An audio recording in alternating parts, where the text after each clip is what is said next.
Bienvenido a estas sesiones tan especiales que vamos a tener entre hoy, mañana y el miércoles. Como muchos sabéis, estamos dedicando un ciclo a la productora Moriarty, que cumple este año 25 años de trabajo, y tenemos la enorme suerte de contar hoy aquí pues, a los tres directores que han hecho pues, todas las películas que habéis visto hasta ahora y las que nos quedan por ver. Así que lo primero es Jon Garaño, Aitor Arregui, José Mari Buenaga, a ver si lo digo bien, Arrasaldón, Ongi Etorriak. Buenas tardes, bienvenidos. Muy bien,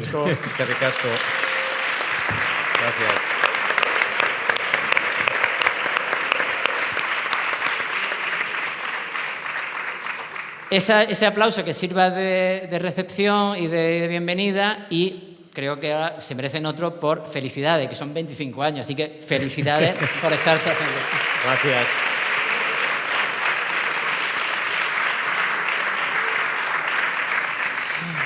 Bueno, lo primero es agradecerle, evidentemente, el que hayan querido venir aquí, porque, bueno, yo se lo decía, digo, a ver, no somos una filmoteca, somos un cineclub y, bueno, simplemente hemos pensado la posibilidad de que pudierais venir a que homenajeáramos, a que disfrutáramos con vuestro trabajo y a decir, oye, qué bien lo hacéis, que nos gusta, enhorabuena por esos 25 años, ¿no?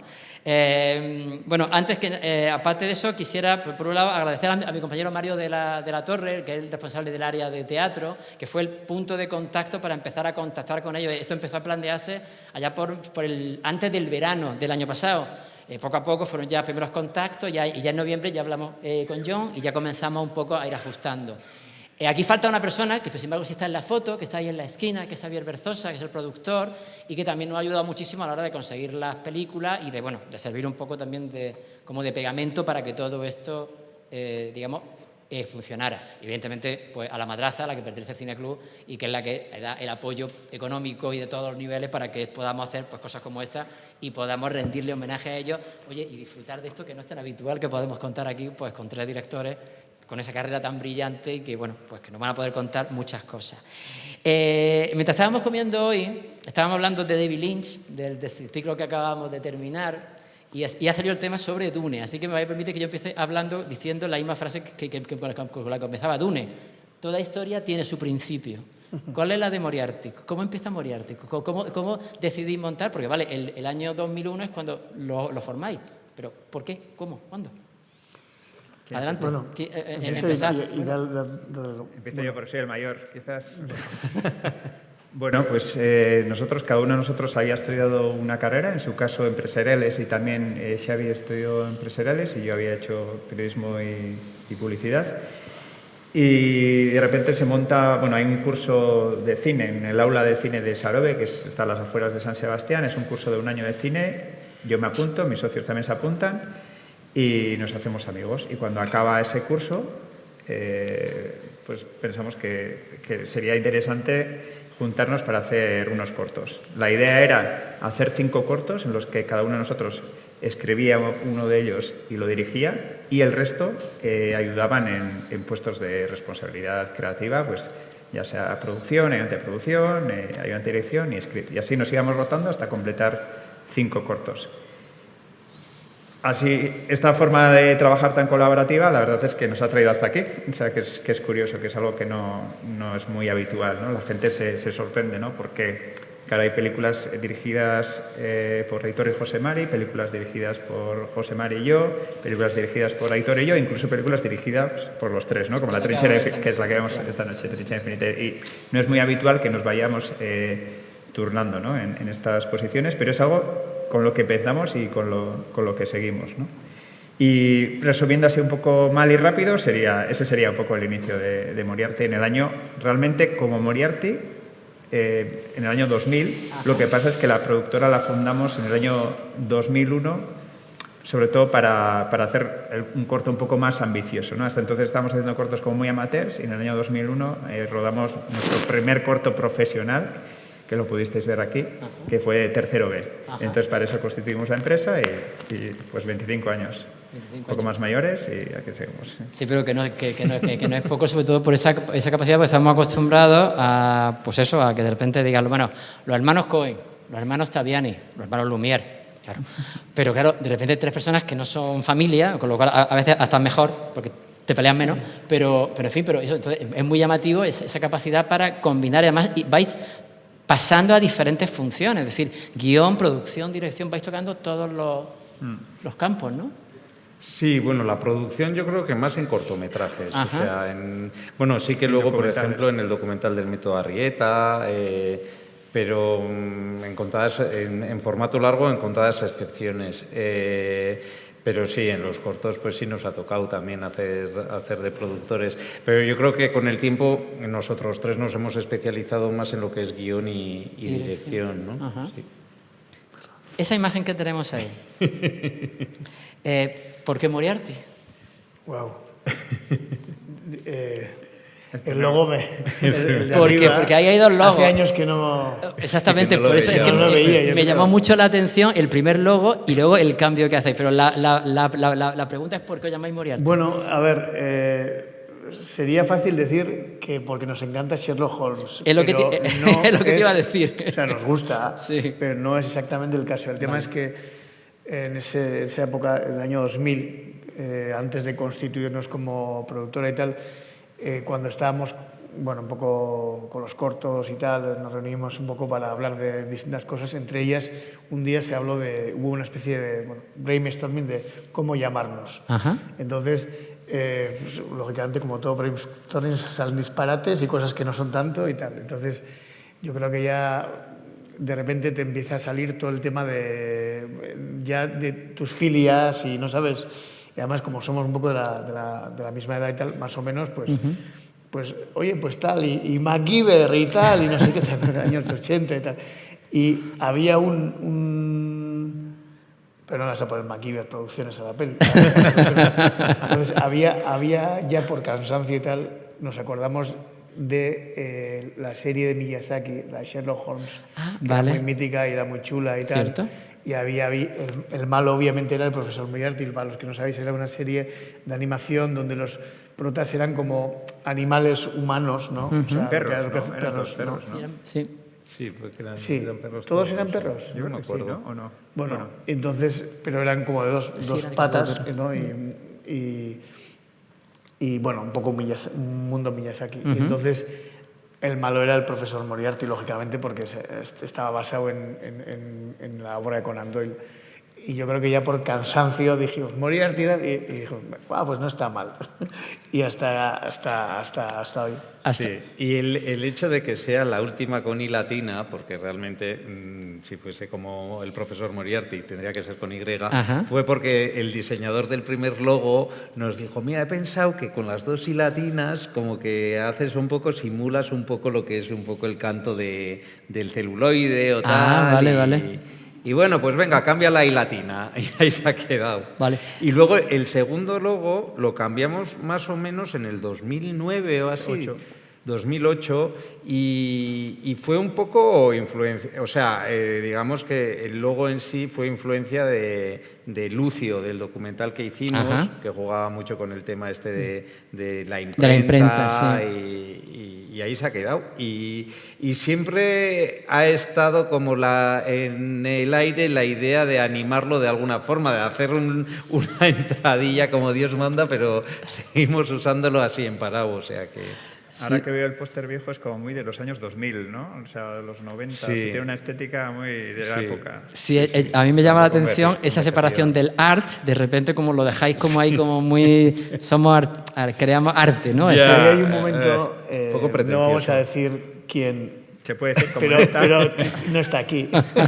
Con lo que tal, por lo menos puedo decir, no, en un programa de televisión típico cuando empiezas y tal y te llaman, un programa de televisión así como... Que era para niños, ¿no? Para niños y tal, chavales. vale. hablando de nuestros cortos y tal, y al otro miembro de Moriarty se le ocurrió en un momento dado cuando le preguntaron por Moriarty, de dónde viene y tal, decir, bueno, lo que acabamos de decir, pero también hay un tema de Moriarty, morir por el arte, ¿no? Joder. Y con eso le hemos vacilado bastante y no le hace mucha gracia, pero bueno. Está bien como lo curráis, ¿no? Y ya no tenéis pensado cambiarle más el logo o hay, Yo creo que hay va en siendo mente... hora. Ahora lo estaba viendo y digo, ¿no? No, ya no. Bueno, ya veremos. No sé. Pues fíjate, yo pensaba que, aparte evidentemente por la referencia de Holmes, pensaba que como normalmente el Moriarty es un malvado, pero con múltiples caras, y sois varios, dije, pues mira, también estaba pensando, así que fijaos, yo me comí la cabeza por mi cuenta e inventé una historia de por qué llamaba Moriarty, que era un poco por eso, ¿no? Había hablado de los cortometrajes. Antes de hablar de la sesión que nos preparaste y que nos fascinó a todos, vuelvo a repetir lo que dijiste a mediodía, es que creo que pocas veces hemos visto una sesión de cortometrajes tan perfectos todos. Sí me gustaría saber que nos contarais cómo decidís, cómo elaboráis los proyectos. Es decir, en qué momento decís, queremos hacer esto, o yo quiero hacer esto, o os propongo que hagamos esto.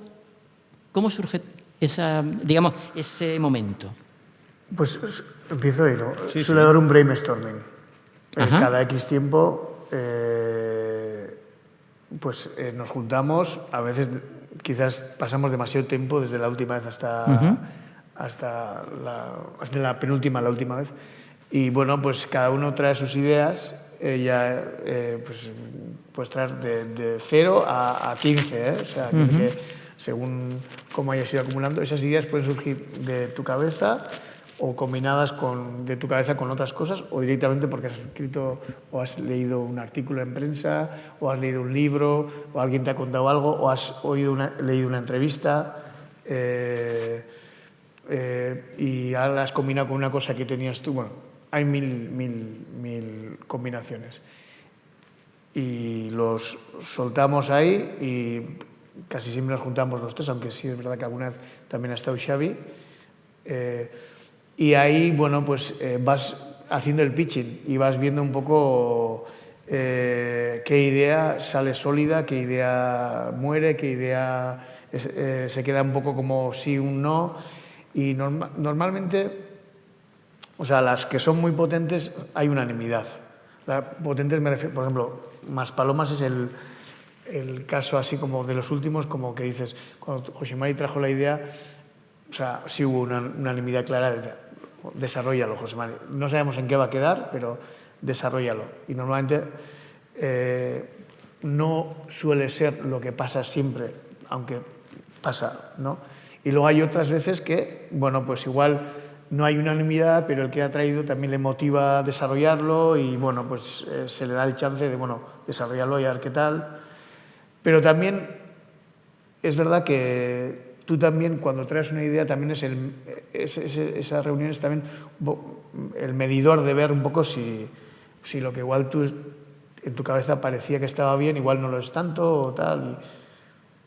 Bueno, eso te diría. Sí, normalmente son reuniones que solemos hacer justo antes o cuando se va a abrir o se acaba de abrir la convocatoria de las ayudas a escritura de guión en el País Vasco.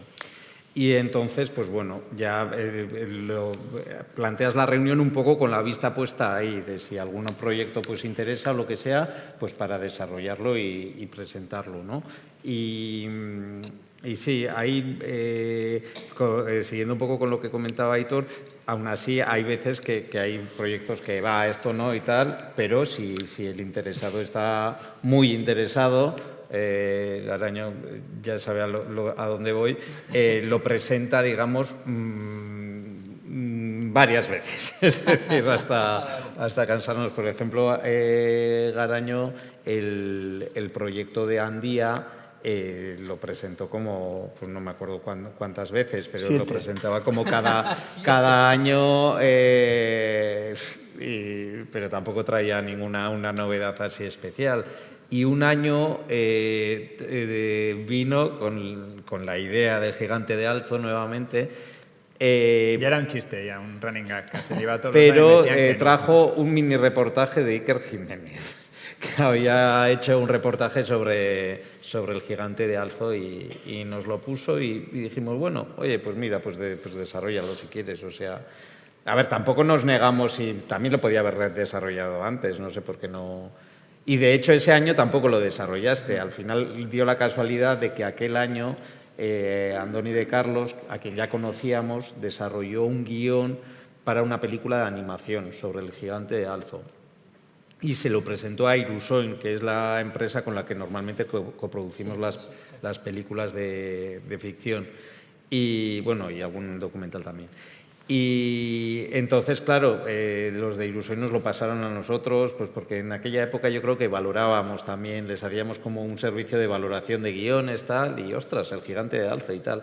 Y entonces decidimos que había como una base interesante para desarrollar un guión de ficción de imagen real, ¿no? Y así empezó, ¿no? Un poco el tema de Sí, bueno, la idea de Andoni no tiene nada que ver con lo que teníamos nosotros, lo tenía yo en mente, ¿no? Porque su idea era hacer una película de animación para niños, entonces no era precisamente lo que quería hacer yo, entonces nos reunimos con Andoni, le planteamos un poco nuestra visión del personaje de la historia y al principio pues tenía dudas y bueno, se lo tuvo que pensar un poquito, pero luego ya le pareció bien y acabamos haciendo esa película.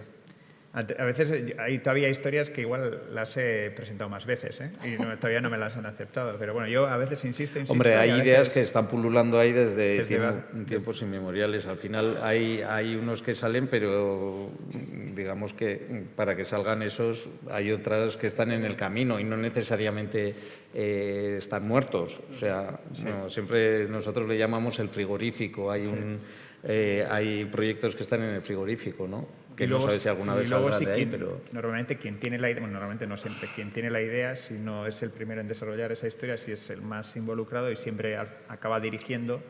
Y el otro codirector es un poco en base a la disponibilidad, la apetencia, bueno, hay diferentes factores, ¿no? Entonces, esa es la otra pregunta, es decir, si en esa reunión ya se decidía, yo y tú dijimos, tú y yo dijimos... En esa primera reunión todavía no. Todavía no. O sea, es algo que viene... Pero bueno, ves también notas, ¿no? Pues alguien pues le puede, por ejemplo, a José María decía, pues Andía igual me puede, no sé, me acuerdo, pero me puede apetecer escribirla, pero no dirigirla. Entonces, pues bueno, a Aitor le apetecía dirigirla. No me acuerdo exactamente cómo fue, pero podría ser algo parecido. Sí, entonces sí que es algo que sale de forma natural. Puede pasar que estemos los otros dos como muy interesados. Entonces, Hombre, a mí es que en Andía, por mucho que se le dio luz verde, yo nunca... Luego me metí en el guión, pero no en un proyecto que... Sí, sí. Y con Marcos sí me pasó que me gustaba mucho, pero me veía más escribiéndolo que dirigiendo. Entonces, a ver, que igual también hubiésemos llegado a la misma conclusión, que lo dirigiesen ellos dos, pero yo no tenía especial interés en dirigirla.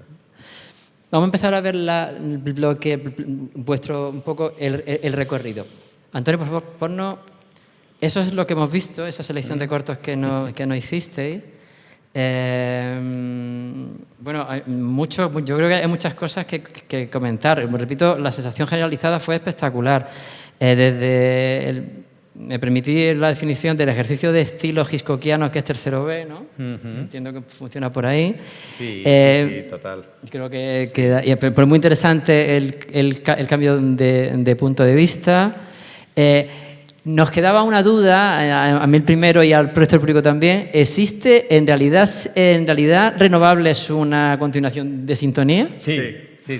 Bueno, a ver, realmente Renovable fue un encargo. O sea, fue una cosa que se hizo para un congreso o algo así de Iberdrola.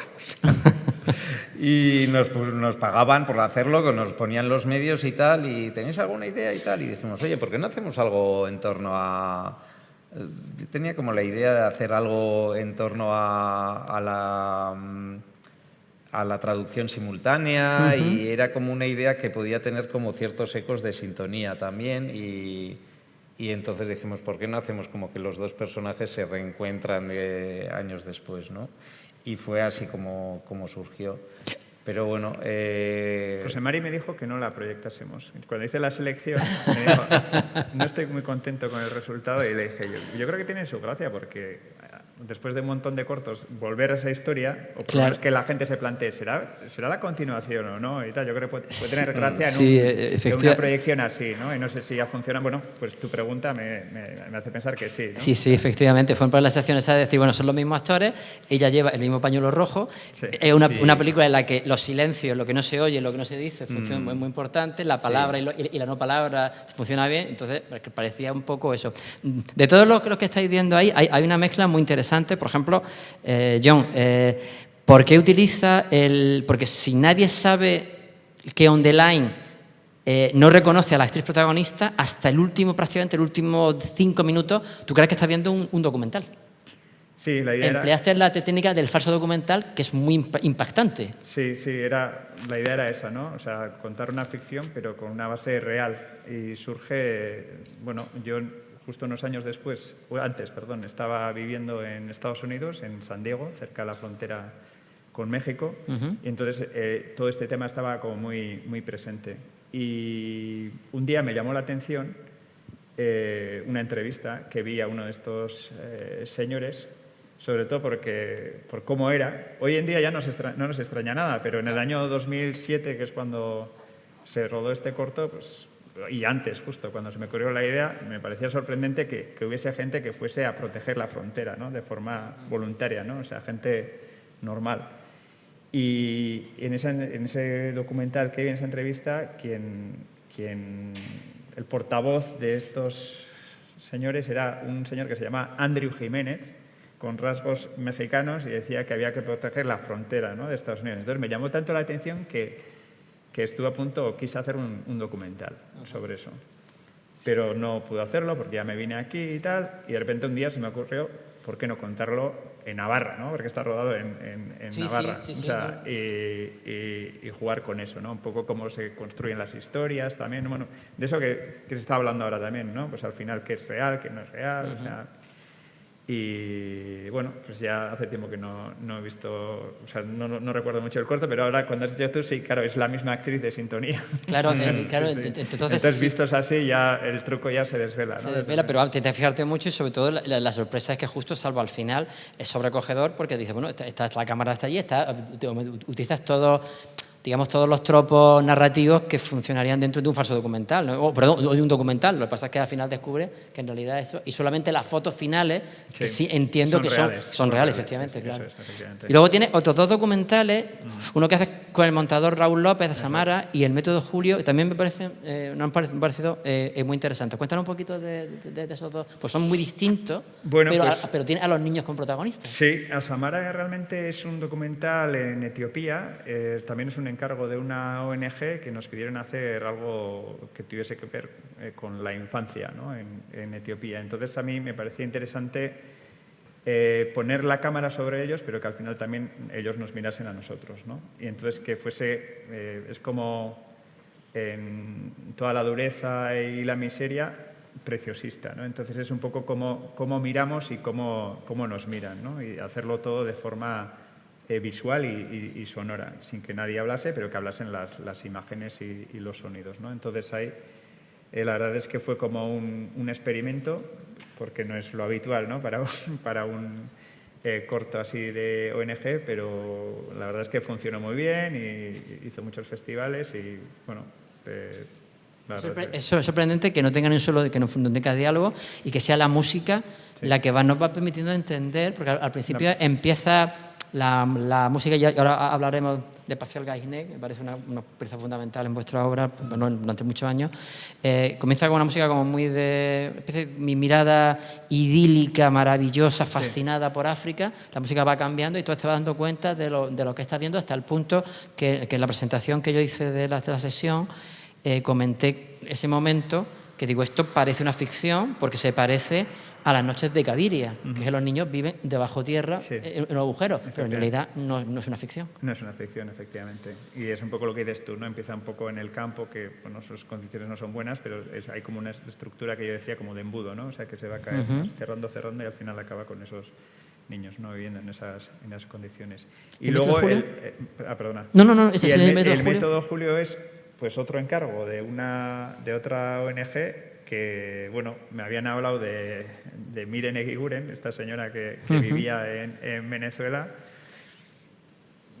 y el trabajo fue simplemente estar con ella, ¿no? Porque eres un torbellino, que lo que hace es impresionante. Entonces dije, bueno, yo lo que quiero es que de alguna forma el corto transmita su energía, su fuerza y todo lo que hace, ¿no? En ese contexto, ¿no? de un barrio tan peculiar, con tantos problemas como Petare, ¿no? en Caracas. Y la verdad es que para mí fue una experiencia chulísima. O sea, conocer todo aquello, ese mundo, conocerle a Miren, a todos los chavales. O sea, una cosa es el corto en sí, ¿no? Pero luego la propia vivencia y la experiencia, ¿no?, que te supone hacer algo así. Es que estoy muy es uno de los trabajos de los que más orgulloso me siento, no sé por qué. Bueno, pues porque yo creo que sí, porque es muy interesante el tema de la educación construido sobre eso, que además es un tema que creo que se puede rastrear en muchos de vuestros trabajos, ¿no? El tema de la infancia, la conexión entre personas. Aitor, tu corto de la comprensa Arau, siempre he pensado cuando lo vi la primera vez, que era como un Alfred Hitchcock presenta, era un episodio de Alfred Hitchcock presenta de estos que es un thriller, no es un thriller. ¿Aquí qué pasa? ¿Esto es humor negro, no es humor negro? Cuéntanos un poco. Bueno, esto está basado en un hecho real. No me digas. Bueno, o al menos me lo contaron así. Ajá. Entonces, pero bueno, la persona que protagoniza este hecho, que yo sepa, no sabe. Estas cosas que siempre son como delicadas cuando hay la realidad por medio y tal. Pero bueno, sí, yo creo que lo que nos motivaba, por un lado, era... a mí siempre me han gustado personalmente las historias de los cortos, que las historias que tengan esa medida en concreto, ¿no? Que no quieran, digamos, trascender e ir a, no sé, a darle la vuelta y explicar lo que es el mundo y el universo. Estoy exagerando un poco así, pero... Sí, no, sí, pero entiendo. Que hay casos que lo logran, ¿eh? Pero realmente, a mí, creo que Moriarty también en general, pero como espectador me gustan las que... Mira, en estos 15, 12 minutos tal, te he contado esto que se podría extender, pero no. O no se podría extender, pero esto que está ahí, ¿no? Entonces, esta historia de una chica que abre una tienda que se dedica a vender, pues eso, ropa pues más o menos diferente, tirando a elegante, y que de repente, pues eso, se encuentra en una situación en su pueblo en la que una conocida supuestamente le ha robado la camisa, pues me parece que eso generaba, como lo que has dicho es tal cual, por un lado cierto humor, pero por otro lado como una especie de tensión ideal para el motor, digamos, del personaje y para jugar con el misterio, se lo habrá llevado o no se lo habrá llevado y tal, ¿no? Y esa ambigüedad me parecía bueno, pues que tenía fuerza, y además una de las cosas atractivas era el clímax de la película, de la historia que sucedía justo en medio, digamos, en un contexto de fiesta, ¿no? Aquí lo situamos en los carnavales de Tolosa. Supuestamente cuando sucedió esto no era ahí, sino que eran las fiestas de mi pueblo en concreto. ¿No? Entonces, eso le daba como más, sí, humor por un lado, pero como por otro lado como más patetismo, incluso con un punto casi tragicómico, sin ser tragedia, lógicamente. Sí. Pero creo que era una historia que hacía que hablara muy bien del personaje, o sea, que explicara muy bien cómo es el personaje.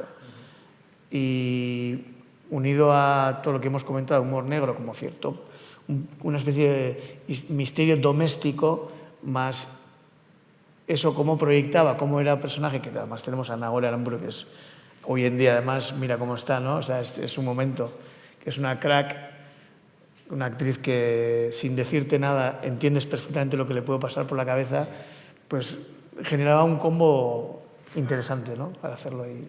Hay un cameo de Xavi, ¿no? Al principio sí, eso sale el que se mete y le corta que no puede pagar es justamente Xavi Verzoso. Sí. Ese es un momento, no siempre lo hacemos así, pero a veces esto de que te dicen en las clases de guión, los manuales y tal, no, ya desde la primera secuencia muestra un poco cómo es el personaje, ¿no? Muestra algo que diga claramente cómo es, ¿no? Pues en ese caso fuimos totalmente a eso y le situamos a nuestra protagonista pidiendo un café sin que le puedan atender, ¿no? O sea, es quizás un poco banal, pero también presenta un poco al personaje, ¿no? Porque habla un poco de cómo esta persona se puede sentir en el día a día a veces de una manera pisoteada, en dosis pequeñas.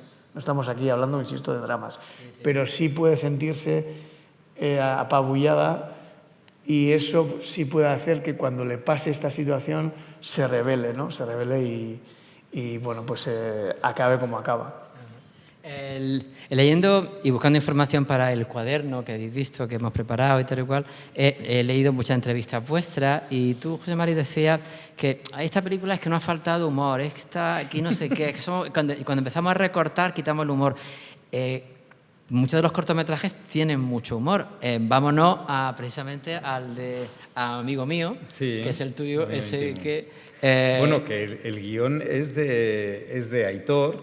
Realmente era un corto que formaba parte de un largometraje. Era, o sea, un conocido... Bueno, le conocimos entonces, Lander Camarero, un director de Bilbao, nos planteó un ejercicio. Él quería hacer un documental en el que se hablase un poco de las diferencias narrativas que puede haber en distintas culturas, ¿no? O de cómo nos acercamos a las historias en distintas culturas, ¿no?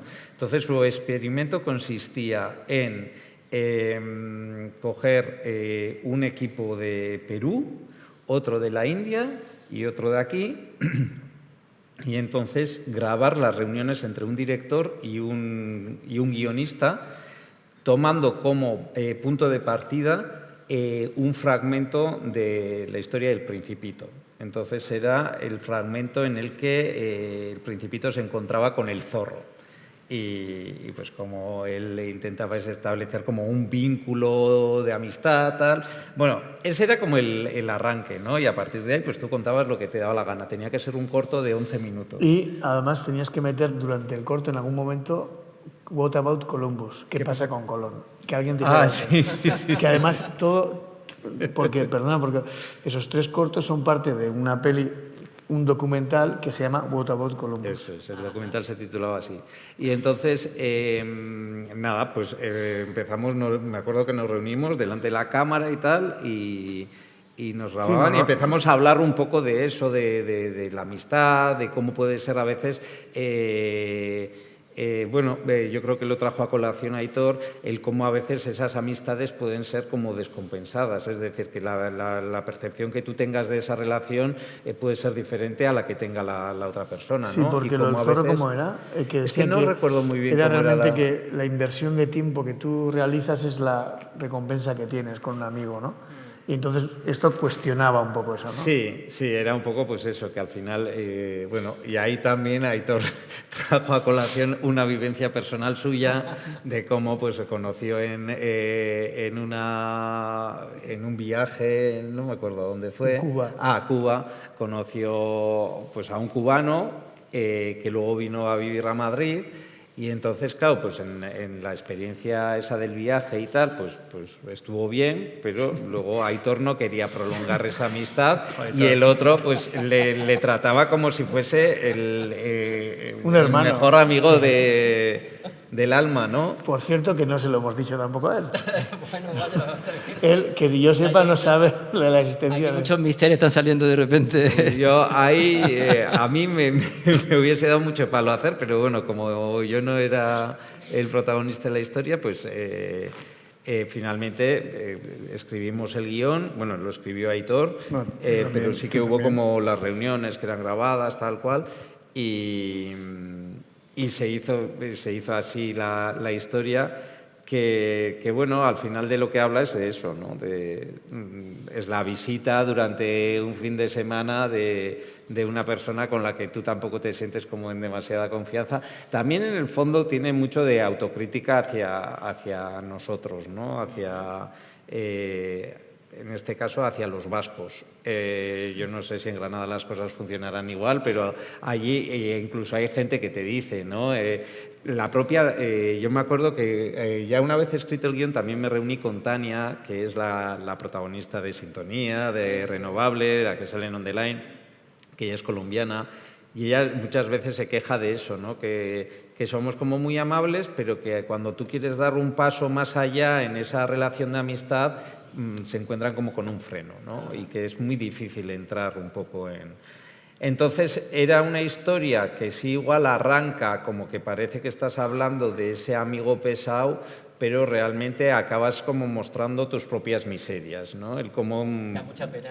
Sí, Da mucha pena cómo este tú, pobre hombre esperando el autobús allí. por tu incapacidad de canalizar como es debido esas relaciones, acabas siendo una persona muy ruin, ¿no? Que es lo que le pasa al protagonista de... Pero aquí también se dará, entiendo, por muy, no sé, igual sois más amables, pero esta frase hasta un punto, de ¿no? las visitas Sí. da mucha alegría cuando Como, vienen, si estuviera, en además tu, cuando como se si van, estuviera en tu casa. Bueno, a ver, hasta cierto pasará punto. también aquí, ¿no? Sí, sí, no te creas que tampoco ¿Y es... cómo metimos, perdona, es que ahora estoy viendo, cómo metimos lo de qué pasa con Colón? Cuando él dice... Era cuando en el estaban puerto. en el puerto, En el ahí puerto. y tal, ¿Qué pasa y él con ya está Colón? hasta los cojones Eso es. y dice algo como... Los conquistadores, que los vascos fuiste unos conquistadores que fuiste allí, ¿no? Y yo ayudaste Joder, mucho. Y que dice, sois pero muy hombre, grandes los vascos. Los grandes los vascos, Eso exactamente eso. es. Y luego él le dice, oye, que aquí hay mucho hijo de puta, ¿no? Exactamente. Exactamente. Y le decía, mira Colón. Y el otro que estaba ya súper rayado y cabrado, ¿qué pasa con Colón? Algo así, ¿no? Sí, sí. No, lo que quería era porque una cosa que es muy llamativa cuando vimos todos los cortometrajes y vamos con el último, es que normalmente se hacen cortometrajes para dar el salto al largometraje. Pero vosotros seguís haciendo cortometrajes. Es que La madre de Mateo es de 2019. Sí. ¿Por qué? Pues porque nos gustó la historia, la trajiste tú, Aitor. Es una adaptación de un relato de un escritor, Iván Zaldúa. ¿Sí? Era la primera adaptación que hacíamos, ¿no? No habíamos hecho Bueno, nunca... la de Kirmen Uribe. Pero bueno, no es una adaptación como tal, ¿no? O sea, ya. yo creo que es la primera adaptación. Sí. Entonces, Bueno, primero que o sea, la historia, lo primero que la historia te gusta, ¿no? Un señor que va a una residencia, su madre está mal, o sea, está senil, y de repente, cuando sale un poco a airearse ante ante la situación compleja que está viviendo, de repente le viene otra, que es una señora que es totalmente desconocida, y le habla como si fuera su madre, exactamente como si fuera su madre, ¿no? Es de repente un paso hacia el fantástico. Total. Que dices, pero bueno, y esto, Eso pero con el humor que tanto decís que muchas veces no tenéis en los largometrajes. Eso es. Entonces era, joder, o sea, ya la historia te atrapaba. Iván Zaldúa es un escritor sobre todo de relatos, aunque también ha escrito también, igual novela. Novela no, pero ensayo bastante. Ensayo, y bueno, tiene unos relatos que están muy bien, y muchos de ellos son fantásticos, ciencia ficción, en la cotidianidad, que es un poco lo que también nos gustaba, ¿no? Que fue algo como muy pegado a la realidad, ¿no? Era algo muy chulo, ¿no? Un poco lo que planteaba él. Y entonces, bueno, lo comenté en Moriarty en uno de esos brainstormings y gustó. Y bueno, esto sería, lo hicimos, este es del 2019, sí, y ya estábamos haciendo largos, pero... Fue una locura en el momento en el que hicimos... Es la misma fecha que Marco, por eso digo que es que estaba bueno, pero lo rodamos justo antes de la trinchera infinita. Además, es verdad. Fue todo como muy pegado porque me acuerdo que ya estábamos arrancando con la trinchera infinita, sí, es verdad, pero fue justo lo de los Goya de Andía. Y al volver de los Goya de Andía, rodamos Mateo Arenama, La madre de Mateo, y ya luego empezamos con la preproducción sin montarlo ni nada, nos metimos ya de lleno en la preproducción. Porque era de la trinchera infinita. el único momento que habíamos tenido una ayuda. Tenías que cumplir con unos plazos. Y a tu pregunta de por qué, pues porque últimamente no nos ha salido tanto, pero nosotros los cortos, cuando tú planteas una historia, no piensas siempre es un largo. ¿Te gusta esta historia? ¿La sueltas? Bueno, John también ha traído otra cosa recientemente.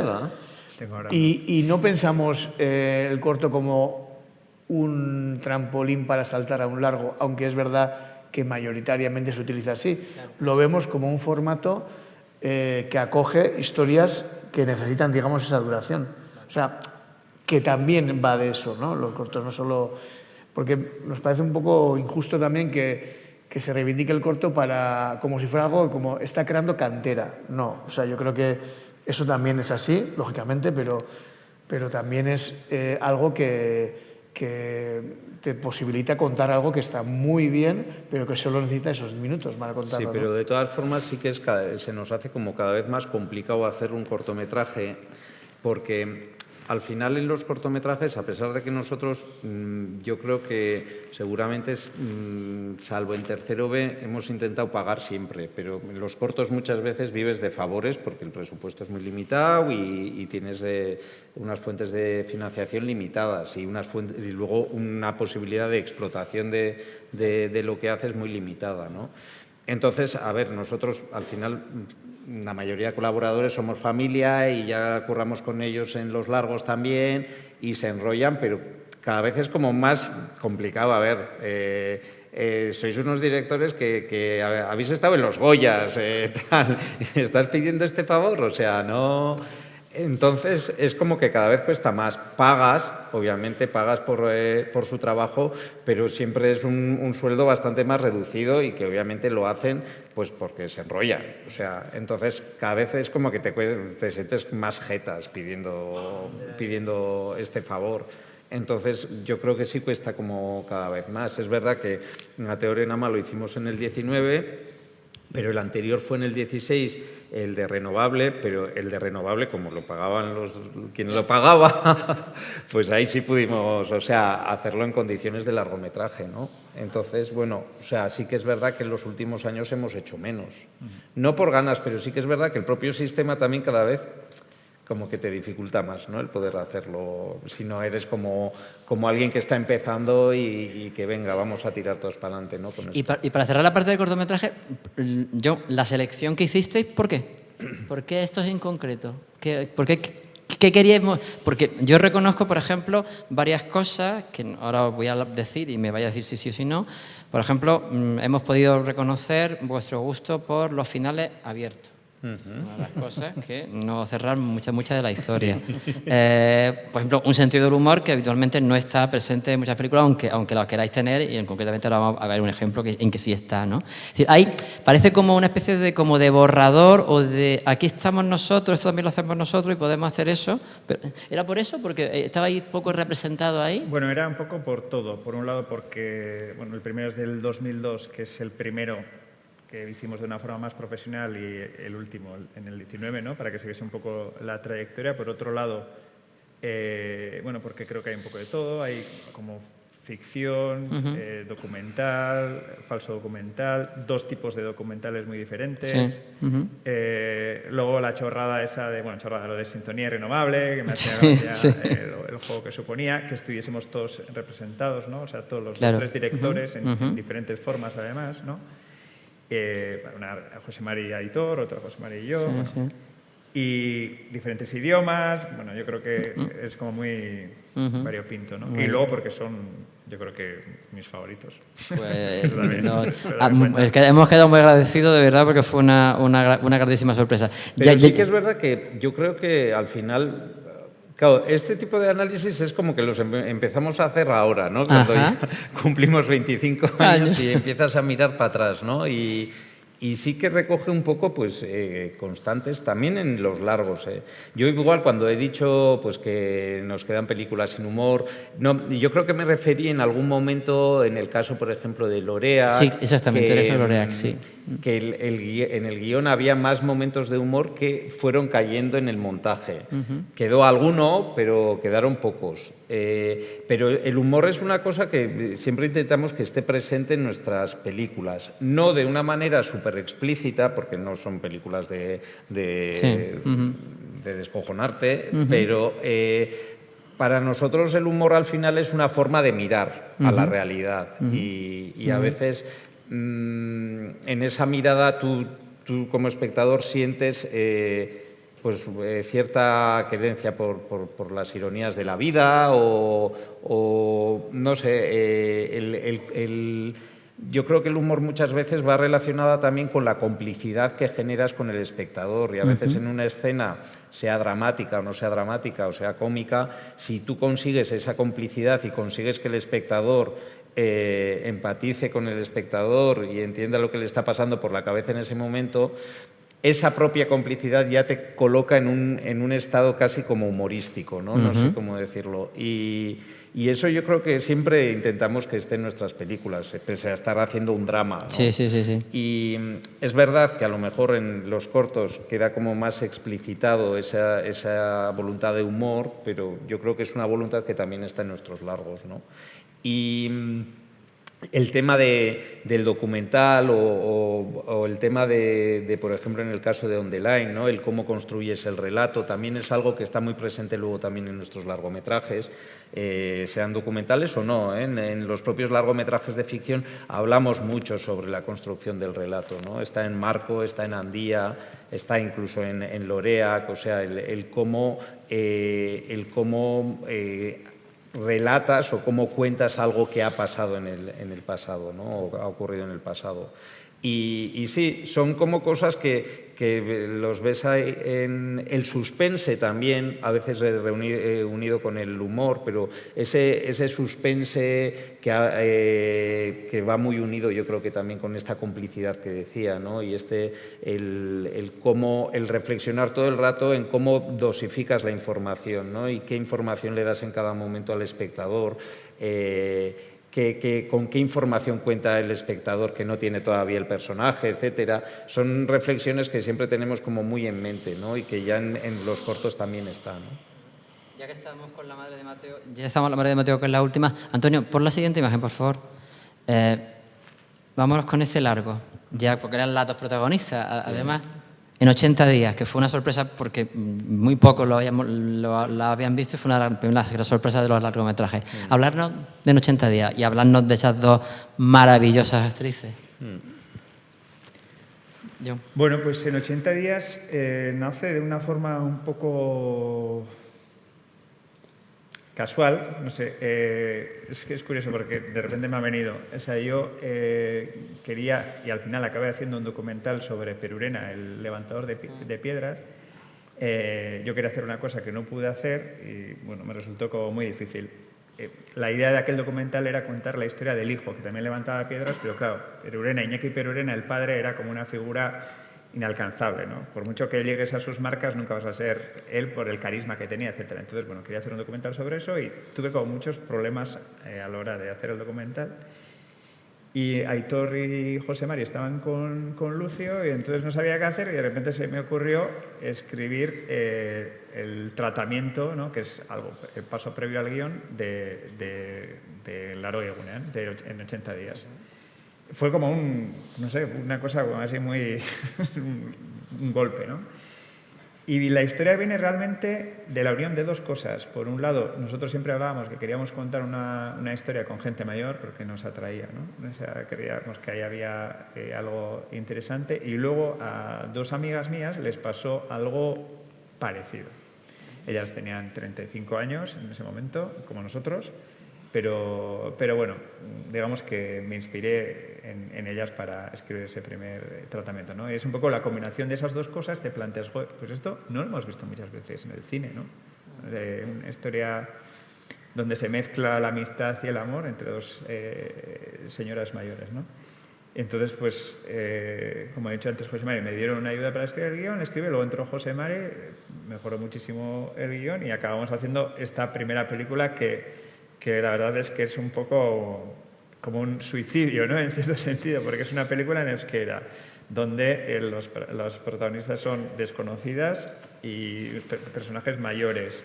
Me he dicho en euskera. Trata sobre la homosexualidad. Es como, a priori, no es muy comercial, ¿no? Y de hecho no lo fue. O sea, no lo vio mucha gente, pero sí que funcionó muy, muy bien a nivel de festivales. Hizo más de 100 festivales, que se dice pronto.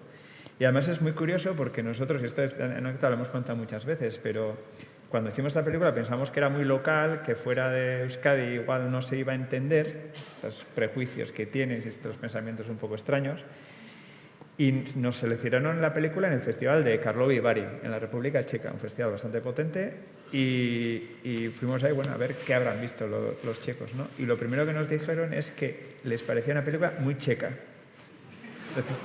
esto es verídico, esto es verdad. Y luego fuimos a Alemania, al Festival de Hamburgo, y nos dijeron, ¿qué película más alemana? Y luego en Copenhague nos dijeron lo mismo. Entonces era como, joder, pues oye, pues esto es curioso, ¿no? Entonces, mira, ahí está claro que nuestro radar no estaba muy bien puesto. Antonio, ponme el fragmento, por favor. Ni naiz, nire senarrarekin. Nire horrea zaitzen dozu ba. Hau nire alabentzat egiten ari naiz, bere etxean jartzeko. Seguro asko gustoko jakola. Orain Kalifornian bizi da eta badakizu. Gurasotaz ezaztutzeko. Ba, begira, ni zertan nabilen. Kolgantziak ere itxen ditut, Baina belartiekoak askoz boetu urtzatzen duztie. Eira. Gustatzen? Bai, ondo daude. Bat hori. Listo, zuretzat. Ez. Zuretzat, hartu! Pila badaukanik eta. Hori nizarrian ez berarteko behazteko. Bueno, zizulokorik esan, Zarra trapua direta ez gu. Bueno, mil esker. A ver. Musika por batekin ikot,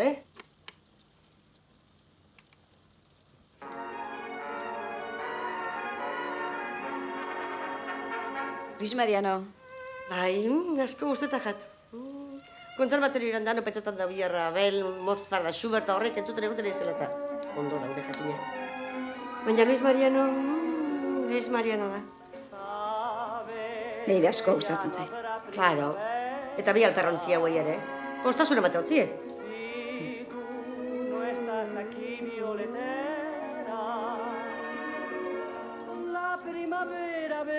Aizu, eta zu nungu ezara. Zure izkeria, zagun etxejat. Ni bere ez geta jarra naiz. Claro. Getariako azentua. Claro. Ai, ama! Ai, ama! Ai, ama! Ai, ama! Ai, ama, zua, zara? Bai. Ni maite naiz, praktikantaren alaba. Ni urte beteko ginen bantxe bizitzen. Izara gogoratzen ero. Ai, ama! Ni bai xerarpeia izango egite zitzaidala. Maite! Kalo, ba? Asko aldatu zera. Berrogeta marrute pasa ditune, Jakinago, Ai, ama! Para el recuerdo de aquel amor.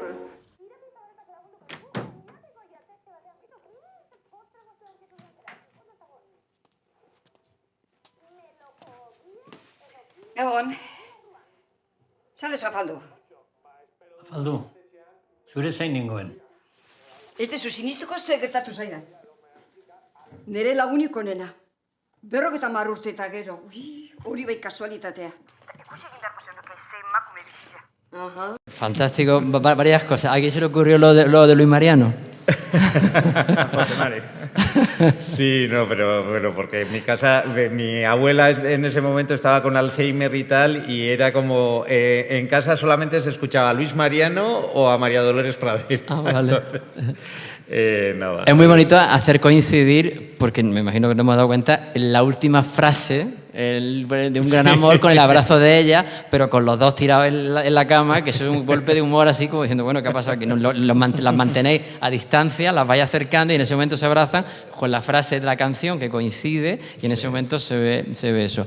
Un detalle interesante que hemos estado viendo estos días es que esta película, la mayor parte de ella tiene mucha cámara al hombro, tiene mucho movimiento de cámara. A partir de un momento concreto tendéis, por ejemplo, la diferencia fundamental con Loreac es que claváis la cámara y la dejáis estática, ¿no?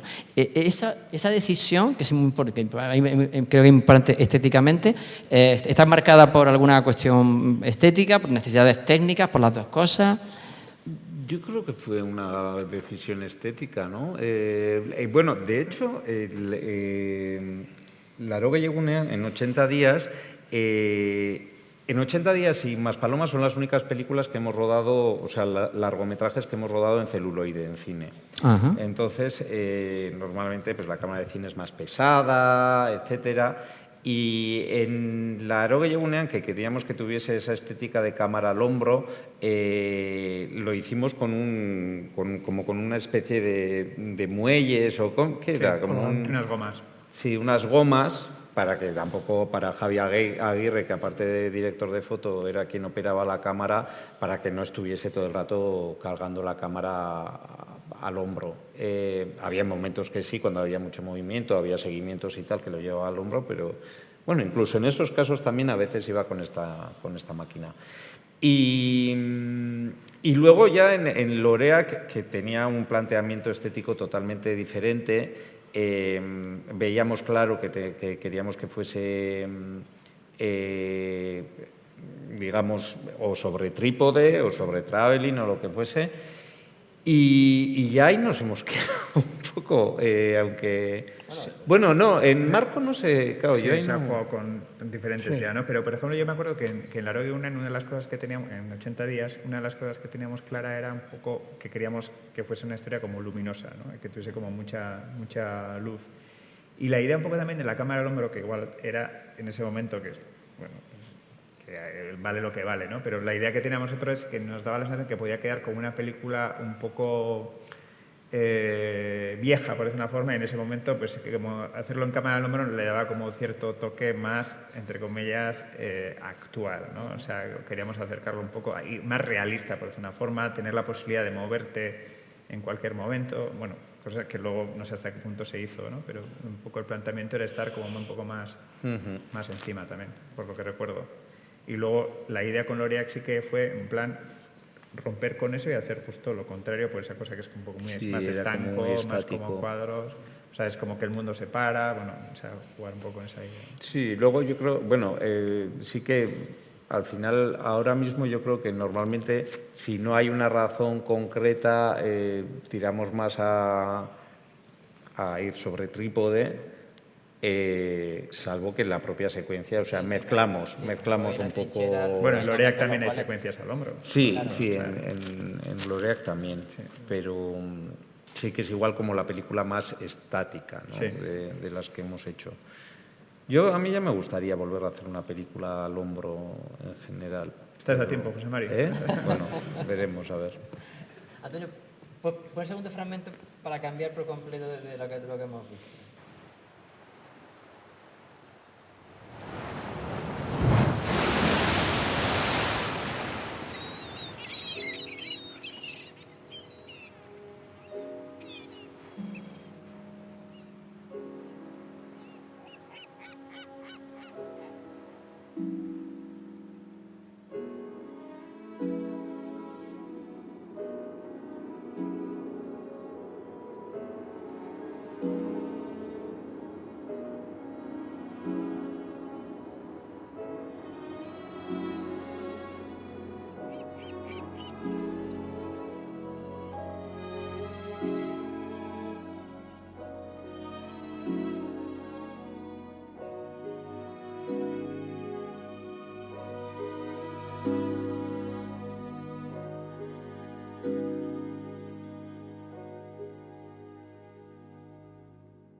Axón, ondo zauz? Bai, buruko mina da. Maravilloso. ¿Cuánto tiempo le aguantáis ese plano? Tanto rato para ese momento. Y luego que de repente descubrimos, pues simplemente bajando un poquito el encuadre, que la otra no es que no esté, también lo está viendo. Es decir, de repente descubre justamente eso. Eso me parece realmente admirable. El efecto, hoy también hablábamos un poco de David Lean, el efecto de los golpes de sonido de las películas de David Lean, de esos de repente hacen que cambien las cosas, ¿no? Y otro elemento que me parece realmente fantástico es esa música de Pascal Gainé. Y ahí, por ejemplo, si queréis vamos a empezar hablando de él. Sí. ¿Qué significa Pascal Gainé en vuestra obra? Hombre, yo creo que Pascal nos ha dado mucho, ¿no? En nuestras películas y cortometrajes. En Tercero B, que es el primer corto de los que se proyectaron, ya estaba él. ¿Y es Bernard Herrmann? Es Bernard Herrmann, la referencia era Bernard Herrmann, era Hitchcock. Y él siempre se enrolló muchísimo en los cortometrajes y tal, entonces luego cuando empezamos a hacer largometrajes, pues también era una evolución lógica seguir con él, y yo creo que aportó muchísimo. Yo creo que tanto, o sea, con él hemos trabajado en Lorea, en Laro Guillegunea, en Lorea, Candía y La Trinchera Infinita, y en las 4, yo diría que sobre todo en las 3 primeras aportó muchísimo, ¿no? En la música, y en Laro Guillegunea diría yo que en algunas cosas está como por encima de la peli, pero eso ya es opinión personal, ¿eh? No sé, yo creo que entendía, tiene él como un estilo entre bucólico, a mí me recuerda a veces pues como a lo que es él, a compositores franceses, incluso de principios de... Sí, incluso ya yéndonos de lo extra cinematográfico te vas como a principios del siglo XX o... Así de Debussy, Satie, toda esta gente. Sí. Y yo creo que, no sé si es que encajó perfectamente en nuestro cine, o nuestro cine también se adaptó a su estilo, pero se generó ahí como una combinación muy interesante, ¿no? Luego, por la razón que sea, las últimas películas y producciones no las hemos hecho con él. Eso iba a preguntaros, sí. Ese cambio, un tema de trabajo. Bueno, en el caso de Balenciaga, bueno, que hable otro, sí, que estoy yo de todo el rato caso hablando. De Balenciaga, al final, la música la compone Alberto Iglesias. Sí. Que claro, no es un cualquiera. No, que va. Y surgió esa oportunidad, porque claro, Lourdes Iglesias, su hermana, que es guionista y co-creadora de Balenciaga, fue la que nos vino con la idea inicial de hacer una serie sobre Cristóbal Balenciaga. Y claro, ya el hilo directo era muy claro, con el compositor Alberto Iglesias surgió esta posibilidad, y además Disney apostó muy fuerte por él. Disney, que es la plataforma que produce Cristóbal Balenciaga, pues dijo, venga, vamos con Alberto Iglesias, porque bueno, esto le da como un renombre y le da como un empaque a todo, que no solo fue en música, también en algún que otro departamento más, buscando quizás esa, bueno, no sé, excelencia, que a veces es subjetiva también, pero bueno, que obviamente, pues gente como Alberto Iglesias pues te lo va a dar, ¿no? Porque la experiencia fue maravillosa con él. Y bueno, pues estas cosas que suceden cuando estás creando, ¿no? Que nosotros, es verdad, no sé si lo decía José Mario, al final somos los Moriarty, y luego tenemos un anillo alrededor que es como una familia, ¿no? Que son colaboradores que han estado prácticamente desde el principio con nosotros. Y a veces pasa que por circunstancias distintas esos colaboradores tienen que cambiar, o bien pues por temas de ayudas, o bien por temas de exigencias de tal, o bien porque tú también quieres probar. Y bueno, no son situaciones a veces fáciles, pero la idea también es un poco que el que no se pueda colaborar ahora no signifique que no se pueda colaborar en un futuro, ¿no? Y a veces, bueno, surgen como situaciones complicadillas, ¿no? Pero en el caso de Balenciaga fue eso. Y luego, pues, vino enseguida Marco y luego más Palomas. Y ahí hay otra compositora que nos encanta, que es Aranzazu Calleja, que nos seguíamos desde hace un montón, porque ella es compositora, entre otros directores, de Borja Coveaga y tal. Y bueno, pues surgió también la oportunidad de trabajar con ella, y bueno, es un terreno que a veces es complicado porque no siempre se entiende del todo bien, Y bueno, pues sí, pues sucede, ves que te sucede a ti, a nosotros, y también sucede con otros, ¿no? Hay que intentar, yo creo que intentarlo al menos, pensar que, bueno, que no es nada personal, que a veces esta profesión tiene estas situaciones, ¿no? Ese plano mantenido, ¿cómo se hace? Es decir, tú confías en la actriz te lo da, tú dices, Dios mío, me lo está dando, por Dios, que no mueva la cámara nadie. ¿Eso cómo sale? Bueno, eso, obviamente tienes que confiar en las actrices porque son las que mantienen el plano, ¿no? Pero obviamente esto no lo puedes hacer en el minuto 5 de la película. Esto viene de mucho metraje y de ver que hay una tensión, ¿no? Entonces vas generando algo que luego, pues si el espectador está enganchado, si está en la película, pues lo va a sentir, ¿no? Entonces, bueno, queríamos que, por un lado, estás jugando con las expectativas del espectador, pero luego también no es un paso fácil para ella, ¿no? Entonces, pues la idea es que se tomase su tiempo, ¿no? Y luego está lo que dices tú, ¿no? Esa sorpresa que hace un clic, ¿no? De ver que es consciente, claro, ¿no? Sí. Entonces, bueno, le dimos muchas vueltas a eso. Pero ¿no? esto surgió en montaje. Con montaje, sí. Pero quiero decir que esto no lo llevamos desde planificación. Como muchísimas cosas surgen en montaje. Sí, ¿no? sí, pero que quiero decir que nosotros rodamos un contraplano. Es decir, se rodó este plano y había un contraplano, lo que pasa que era un contraplano muy feo. Quiero decir que sí, pero que también es un poco... Al final vimos en montaje que el plano aguantaba y que lo que nos ofrecía era más interesante que poner el contraplano. Vale. Pero que a veces también surge de carencias que tienes. Es decir, a veces surge de que, hostia, el contraplano no funciona. Entonces, yo creo que, José Mari, que en ese momento, aunque el contraplano hubiese funcionado, hubiésemos optado por esta opción porque yo no sé si hubiésemos... Si el contraplano funciona bien, igual no llegas a esto. Yo estoy seguro que sí, porque al fin y al cabo, si tú tienes un plano que aguanta, no tienes por qué cortarlo y cambiarlo. Entonces, sí, ahí pero veríamos... en ese momento eso es una cosa que yo creo que hemos ido aprendiendo con el tiempo. Pero yo igual en esto estoy hablando a título personal. Yo creo que hay seguramente montaje, luego igual se abriría un debate y llegaría a esa conclusión. Pero sé que a priori defendería que se le viese a Itziar Aizpuru abrir los ojos.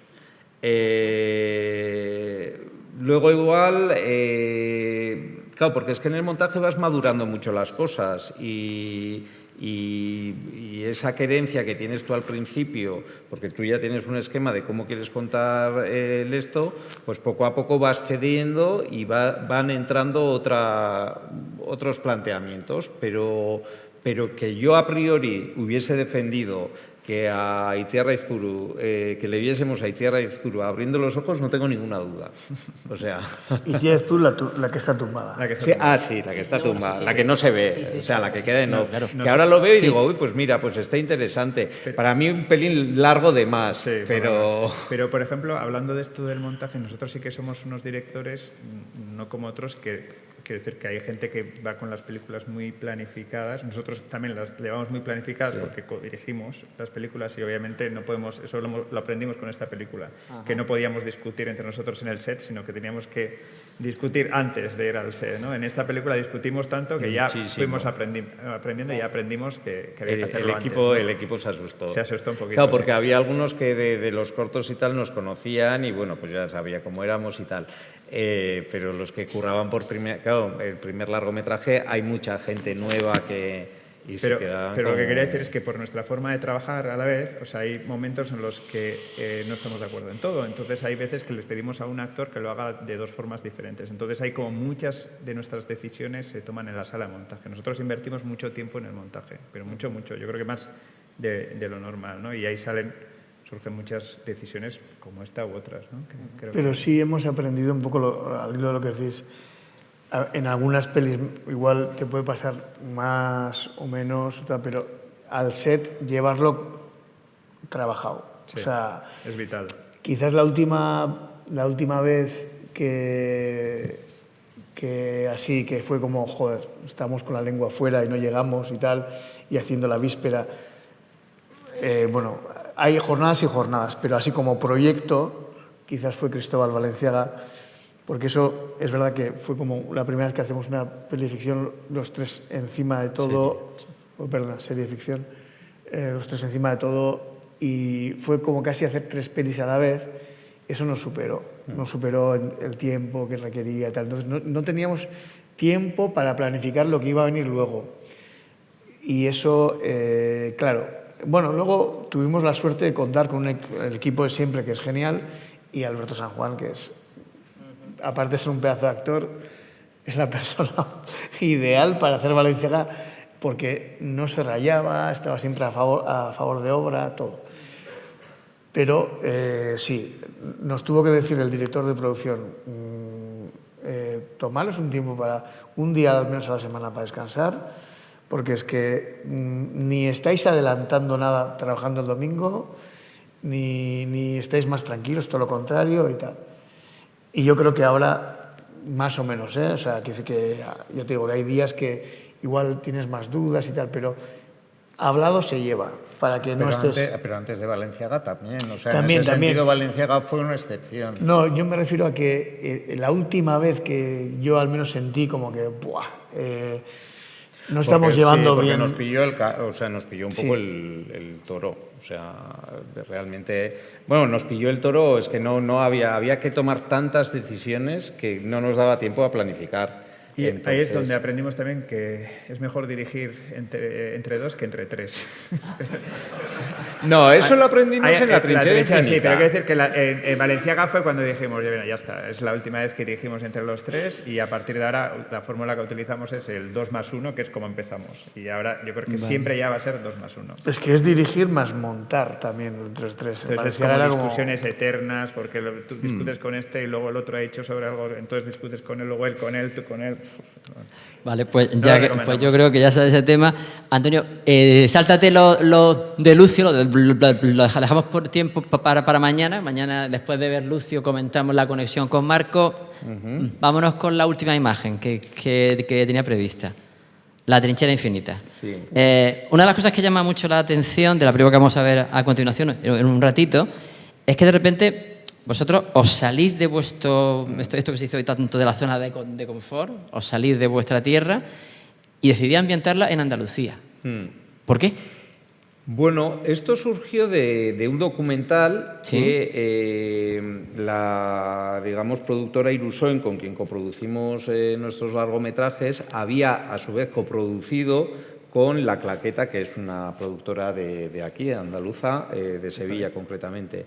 Entonces, el documental era 30 años de oscuridad, donde se hablaba un poco de la historia de los topos, ¿no? de la gente que durante la guerra civil y la posguerra, ¿no? Sobre todo durante la posguerra, se quedaron encerrados en sus casas por miedo a represalias y hubo quien estuvo encerrado más de 30 años, ¿no?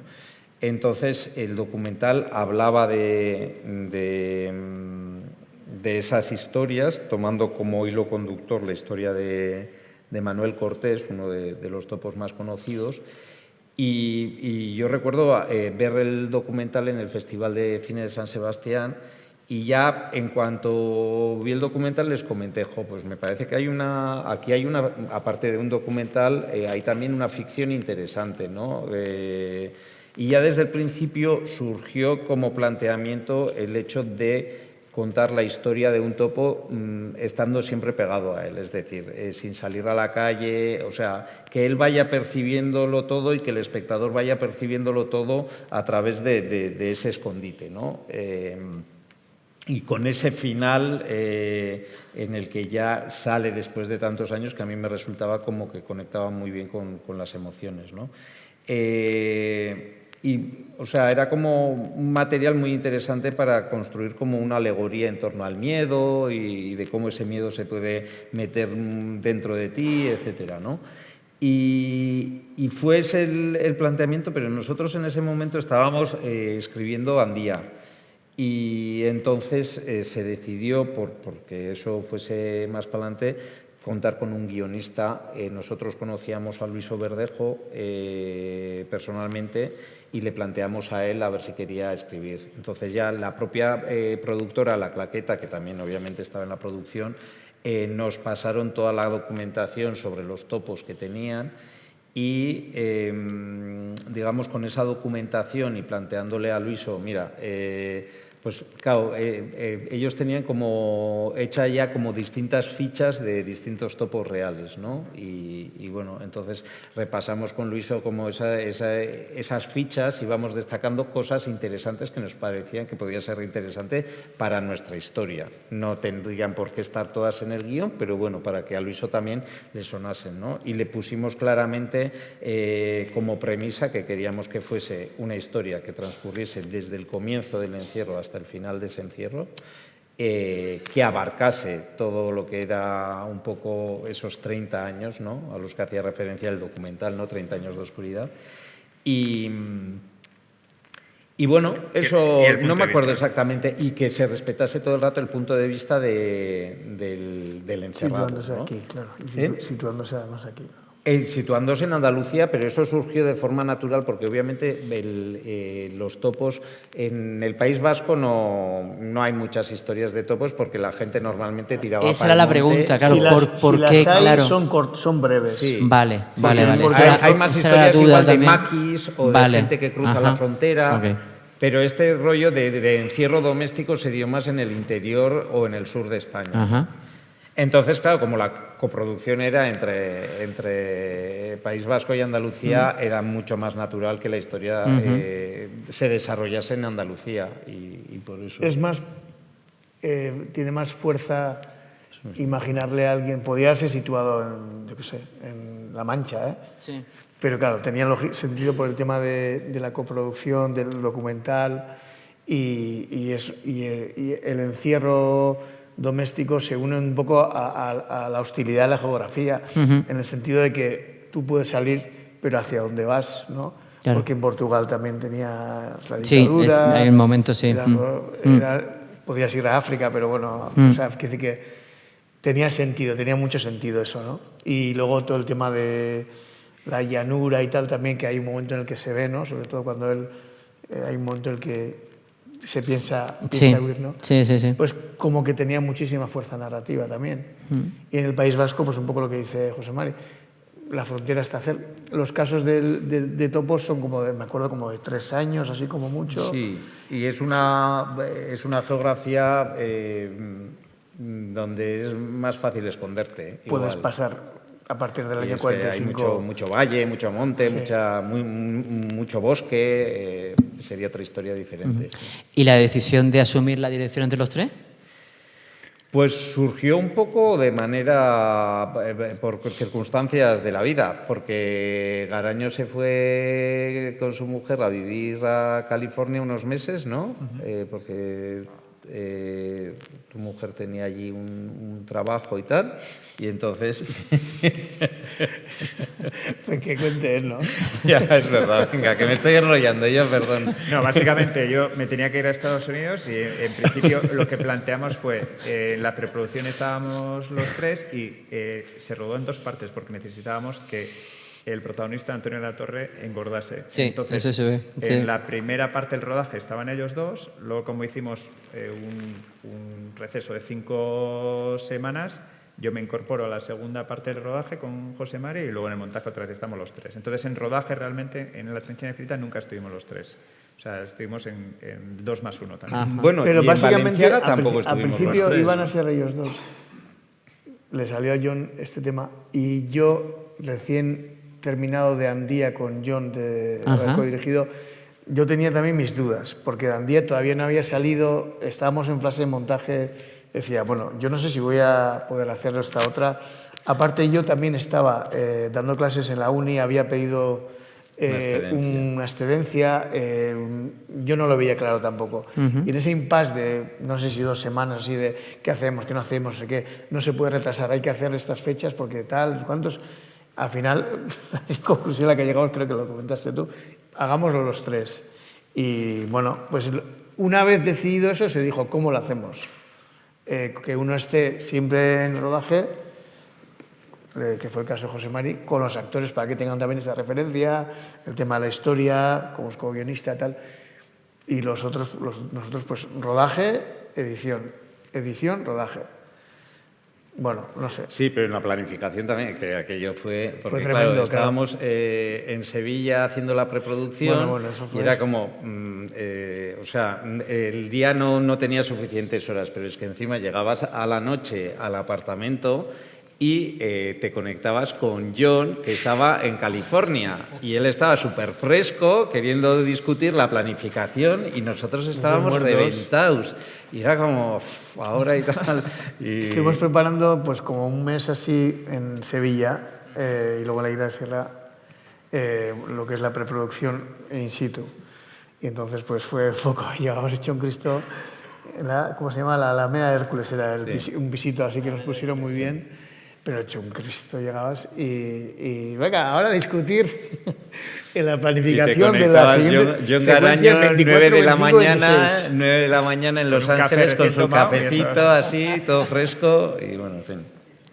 El juego con el tiempo, ya voy terminando ya para porque también puedan preguntar algo que sea como mañana continuamos, mañana ya os digo que vamos a hablar de L'Oréal, vamos a hablar de Andía, vamos a hablar de Lucio.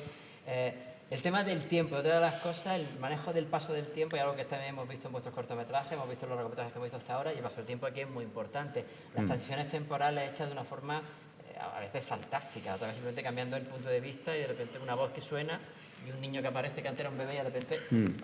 ¿Eso surge de guión, surge de repente sobre las marchas, puesta en escena? ¿Son las dos cosas al mismo tiempo?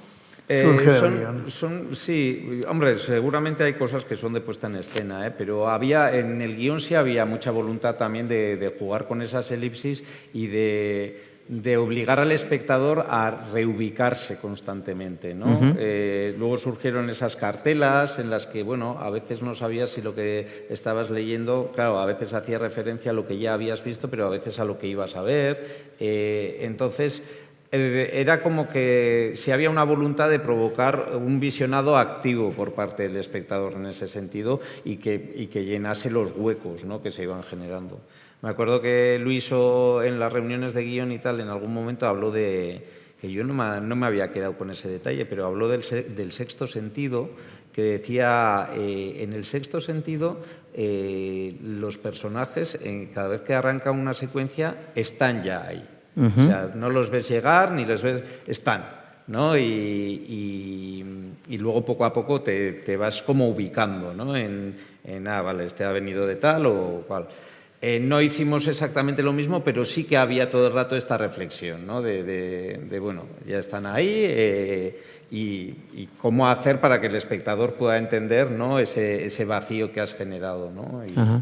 Y en la trinchera, además, yo creo que...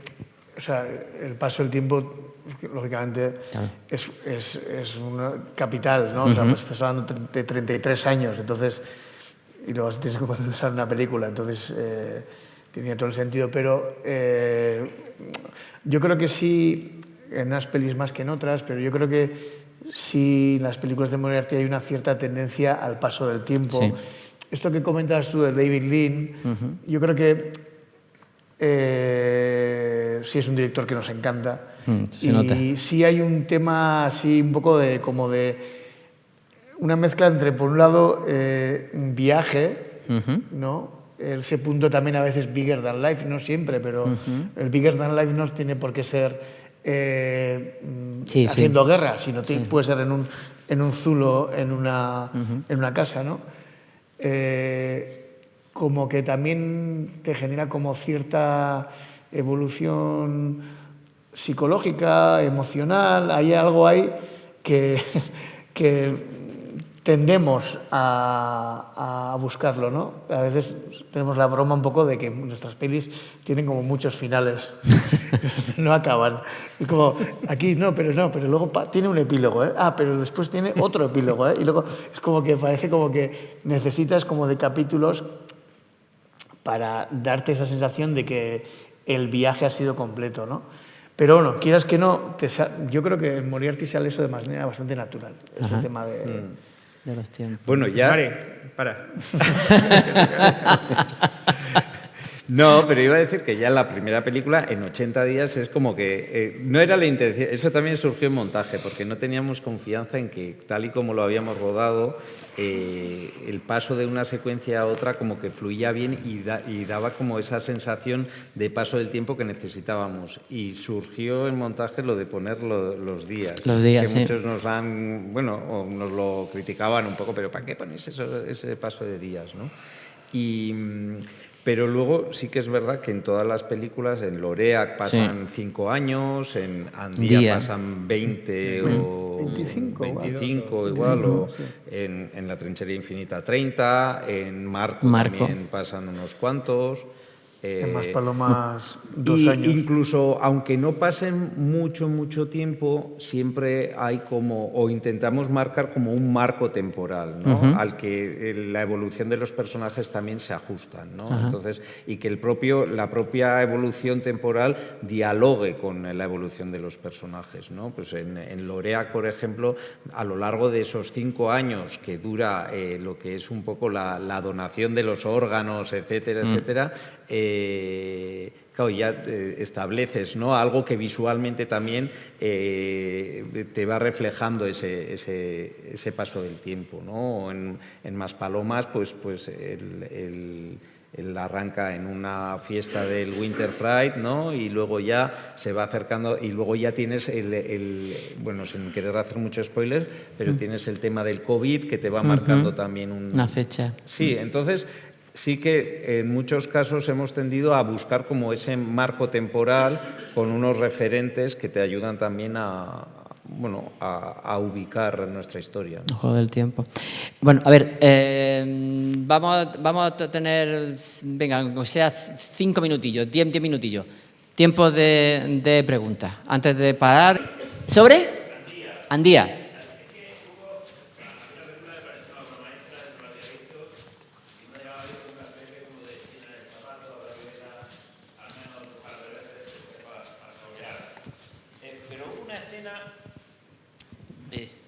Se me oye mejor. Hubo una escena que me llamó particularmente la atención y fue cuando la soberana, cuando Isabel II, que es prácticamente una adolescente, le dice con esa insolencia que si era proporcional el tamaño de todo, dice, desnúdese para mí. Entonces, yo lo que quería saber es si eso es histórico o es... No. No lo es. No lo es, ¿no? No lo es, quiere decir que se dio ese encuentro, pero... O sea, sí que es verdad que hubo ese encuentro. Se dio ese encuentro, pero como te pasa muchas veces en las historias basadas en hechos reales, hay una parte de hitos que nosotros queremos siempre respetar, esto es así, pero lógicamente luego hay muchos agujeros negros que tienes que llenar y también te haces valer de la ficción para eso. Y dices, bueno, o sea, estamos haciendo ficción, no vamos aquí... vamos a divertirnos un poco, ¿no? Está muy bien. Pero luego hay un pequeño gag, ¿no? Porque realmente a Isabel II luego se conoce como la reina ninfómana y tal, tuvo como... Entonces, de alguna forma es como que ya había algo de eso, ¿no? O sea, para quien conoce un poco la historia, ahí hay una intrahistoria que nos parece... No, es magnífica, Sí, y luego la broma con el gigante de Alzo, o cuando estás trabajando sobre ello, siempre en algún momento sale el tema de, pero lo tendría todo igual. Obviamente, no, pues, obviamente. Entonces, era como juntarlo todo ahí. Ahí hay un historiador que nos metió caña, porque, claro, hay que decirlo, porque es un momento, nos dijo, esa secuencia no se daría así nunca, ni de palo. La Isabel II le preguntaría esto y tal, no sé qué, como decía, como con una veracidad científica, como si le hubiera conocido a Isabel II. Isabel II... Sí, Isabel II. Ya. En el documental que está rodado en Etiopía, ¿vale? He visto que lo dirigías tú y un tal López. Y mi pregunta es, ¿quién es López? Sí. Raúl López es uno de nuestros montadores habituales, en ese momento el que montó ese cortometraje y bueno, como me pareció que uno de los valores del cortometraje era el montaje, precisamente lo que había hecho, le propuse firmar conmigo, o sea, porque me parecía justo, porque su trabajo, creo que el trabajo de montaje es como muy importante en ese corto y por eso. Entonces, él realmente es montador, o O sea, no, aunque ya ha codirigido algún cortometraje, Sí. hace tiempo que no ha hecho nada, pero él sobre todo es un montador muy bueno y por eso se llama Raúl López. Eso es por eso. Pero no es de Moriarty, es un colaborador, como ha dicho Aitor antes, de nuestra familia externa, pero no es propiamente de Moriarty. Bueno, como la peli es larga, si no importa, como mañana nos vamos a tener otra vez aquí, guardad esas preguntas además para que yo creo que ya se va calentando el ambiente. John, Aitor, José Mari, que por lo menos por mi parte que os diga, quiero ir al público que muchísimas gracias, que es un placer teneros aquí, que nos contéis todas estas cosas y que mañana más. Así que muchísimas gracias. Mañana nos vemos. Gracias.